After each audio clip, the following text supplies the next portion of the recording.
Tämä oli aika semmoinen epämääräinen, mitä tästä kerrottiin, että ihan avoimin mielin kyllä, että katsoin, että mitä tämä oikein on. No, jostain syystä se vaikutti kiinnostavalta, ehkä sen takia just, että se oli niin sekava se kuvaus, tai en mä tiedä sekava, onko se oikea sana, mutta semmoinen ehkä vähän erikoisempi.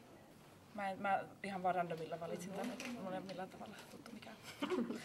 Tämä puhuu näköjään jostain kuukautisverestä, niin katsotaan, että millä tavalla se heijastuu tässä.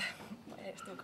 Mun tuttu tää Leona van der Horst, tavattiin vissiin jossain Teheranissa festivaalilla tai jotain. Hän on tehnyt erittäin hienon elokuvan Ermitaisista Pietarista, jonka mä näin, niin sitten me ollaan vaihdettu näitä DVD:tä ja muuta. Mä ajattelin, että mahdollisesti hänessä voisi tavatakin, en tiedä onko hän paikan päällä, mutta kovasti kiinnostaa tämä hänen uusin elokuvansa. Ja monet on kehunut, se on ollut esillä Leipzigissä ja näin, ja monet on kehunut. Kovat odotukset.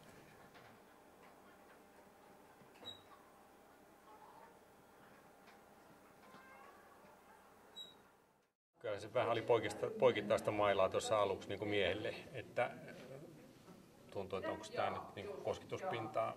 Tosi kiinnostavaa. Elämää ja kuolemaa ja naiseutta ja nimenomaan tätä biologista naiseutta. Erittäin hienosti mun mielestä toi kokemuksen kautta ne naiset, kun rupesivat niin kuin avaamaan sitä problematiikkaa ja se syveni ja monipuolistui se kerronta, niin kyllähän siinä oli todella paljon inhimillistä sisältöä. Että lopputulema oikeastaan tuossa lopussa oli sitten, että on todella onnellinen, että mulla on 3 ihanaa tytärtä.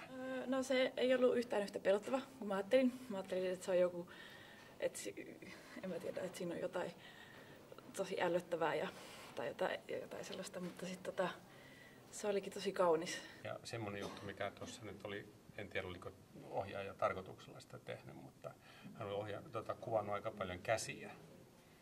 Ja itse olen henkilökohtaisesti sitä mieltä, että kädet kertoo hyvin paljon. Ja ne on hyvin niin kuin ilmeikkäät, että harvemmin kuvataan käsiä ja miten ihminen puhuu ja ilmaisee itsensä käsillä. Ja se oli hieno oivallus mun mielestä.